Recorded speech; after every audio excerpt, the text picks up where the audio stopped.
ಶಿವಮೊಗ್ಗ ಬೀಜೋತ್ಸವಕ್ಕೆ ಶಿವಮೊಗ್ಗ ದೇಶಿ ಬೀಜೋತ್ಸವಕ್ಕೆ ಜೈವಾಗಲಿ.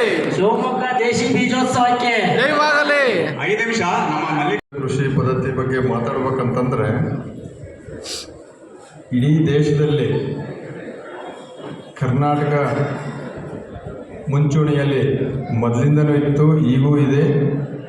ಆ ಕರ್ನಾಟಕದಲ್ಲಿ ಒಂದು ಹೆಡ್ ಕ್ವಾರ್ಟರ್ಸ್ ಅಥವಾ ಮುಖ್ಯವಾದ ಬ್ರ್ಯಾಂಚ್ ಅಂತ ಏನಂತಂದರೆ ಶಿವಮೊಗ್ಗ ಜಿಲ್ಲೆ. ಶಿವಮೊಗ್ಗ ಜಿಲ್ಲೆಯಿಂದನೇ ಈ ಚಳುವಳಿ ಅನ್ನೋದು, ಸಾವಯವ ಕೃಷಿ ಚಳುವಳಿ ಅನ್ನೋದು ಪ್ರಾರಂಭ ಆಗಿರೋದು ನನಗೆ ತಿಳಿದಂಗೆ.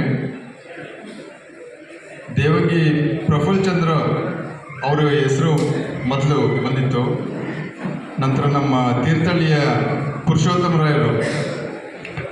ಈ ಥರ ಪಟ್ಟಿ ಮಾಡ್ಕೊತ ಹೋದರೆ ಒಂದು ದೊಡ್ಡ ಪಟ್ಟಿನೇ ಸಿಗುತ್ತೆ ಇಲ್ಲಿ ಶಿವಮೊಗ್ಗ ಜಿಲ್ಲೆಯಲ್ಲಿ ಮಾತ್ರ.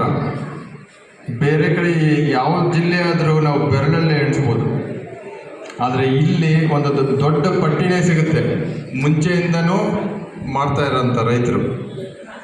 ಆದರೆ ನಡುವೆ ಒಂದು ಸ್ವಲ್ಪ ಸ್ತಬ್ಧತೆ ಥರ ಆ ಥರ ಇದೆ ಇಲ್ಲಿ.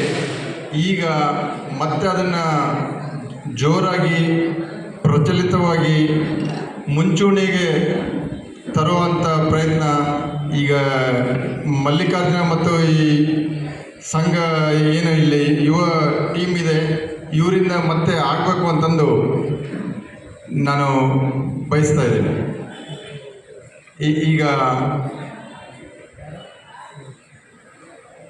ಈಗ ನಮ್ಮ ವಿ ಸಿ ಅವರು ಯಾವ ಥರ ಹಳೆ ತಳಿಗಳ ಬಗ್ಗೆ ಅವರ ಹಳೆ ನೆನಪುಗಳನ್ನು ಯಾವ ಥರ ನೆನಪು ಮಾಡಿಕೊಂಡ್ರು. ಈಗ ಅದು ಜವಳಿಕಾಯಿ, ರೋಮ ಇರೋಂಥ ಜವಳಿಕಾಯಿ, ಈ ಥರ ಇಲ್ಲಿ ನಮ್ಮ ಸಭೆಯಲ್ಲಿ ಒಬ್ಬರಿದ್ದಾರೆ. ಕೆಲವೇ ತಿಂಗಳಿಂದ ನನಗೆ ಫೋನ್ ಮಾಡಿ ಅದರದ್ದು ಬೀಜ ಸಿಗುತ್ತಾ ಅಂತಂದು ಪರ್ಟಿಕ್ಯುಲರಾಗಿ ಕೇಳಿದ್ರು. ಅದೇ ಥರದ್ದು ಅನುಭವ ಈಗ ವಿ ಸಿ ಸಾಹೇಬರು ಕೇಳಕತ್ತಾರೆ. ಖಂಡಿತವಾಗಿ ಹೇಳ್ತೀನಿ, ಅದು ಅಳಿಸೋಗಿಲ್ಲ, ಇವತ್ತಿಗೂ ಸಿಗುತ್ತೆ. ನಾವೊಂದು ಸ್ವಲ್ಪ ಪ್ರಯತ್ನ ಪಟ್ಟರೆ, ಈಗ ಅದು ನಮ್ಮ ಯೂನಿವರ್ಸಿಟಿಯಿಂದ ಪ್ರಯತ್ನ ಪಟ್ಟರೆ ಖಂಡಿತವಾಗಿ ಅದನ್ನು ರಿವೈವ್ ಮಾಡಿ ಎಲ್ಲ ಕಡೆಗೂ ಸಿಗಂಗೆ ಮಾಡಲಿಕ್ಕೆ ಅವರಿಗೆ ಭಾಳ ಸುಲಭವಾಗಿ ಮಾಡಲಿಕ್ಕೆ ಅವಕಾಶ ಇದೆ. ಅದು ಇನ್ನೂ ಇದೆ ಬೀಜ.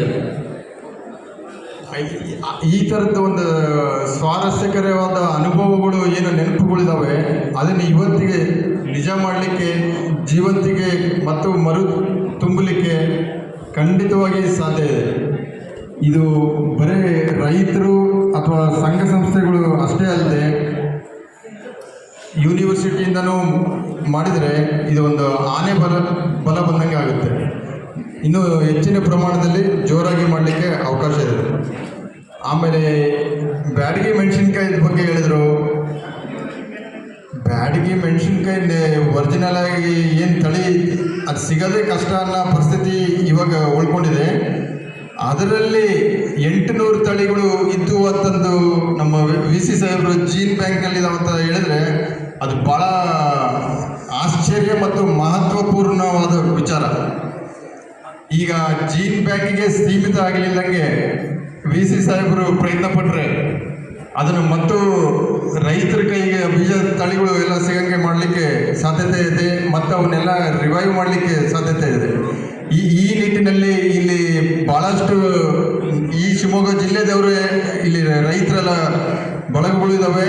ಅಷ್ಟೇ ಅಲ್ಲದೆ ರಾಜ್ಯಾದ್ಯಂತ ಈಗ ಒಂದು 2 ತಿಂಗಳಿಂದ ಮೇ 12ನೇ ತಾರೀಕು ಅಲ್ಲಿ ದಾವಣಗೆರೆಯಲ್ಲಿ ಪಾರಂಪರಿಕ ಬೀಜೋತ್ಸವ ಅಂತ ಮಾಡಿದ್ವಿ. ಆ ಸಂದರ್ಭದಲ್ಲೇ ನಮ್ಮ ಈ ಥರ ದೇಸಿ ಪಾರಂಪರಿಕ ಬೀಜ ತಳಿಗಳು ಸಂರಕ್ಷಣೆ ಮಾಡೋದೆಲ್ಲ ಒಂದು ಜಾಲ ಪ್ರಾರಂಭವಾಗಿದೆ. ಈಗ ನೀವು ನಿಮ್ಮ ಕಡೆಯಿಂದ ಸಾಥ್ ಕೊಟ್ಟರೆ ಖಂಡಿತವಾಗಿ ಈ ತಳಿಗಳು, ಹಳೆ ತಳಿಗಳನ್ನ ಎಲ್ಲವನ್ನೂ ರಿವೈವ್ ಮಾಡಿ ಎಲ್ಲ ಕಡೆಗೂ ಇನ್ನೂ ಹೆಚ್ಚಿನ ಪ್ರಮಾಣದಲ್ಲಿ ಜಾಲ ವಿಸ್ತರಣೆ ಮಾಡಿ ಎಲ್ಲ ಕಡೆಗೂ ಈ ಬೀಜ ಉಳಿಸ್ಕೊಳ್ಳಿಕ್ಕೆ ಪ್ರಯತ್ನ ಮಾಡಲಿಕ್ಕೆ ಸಾಧ್ಯತೆ ಇದೆ.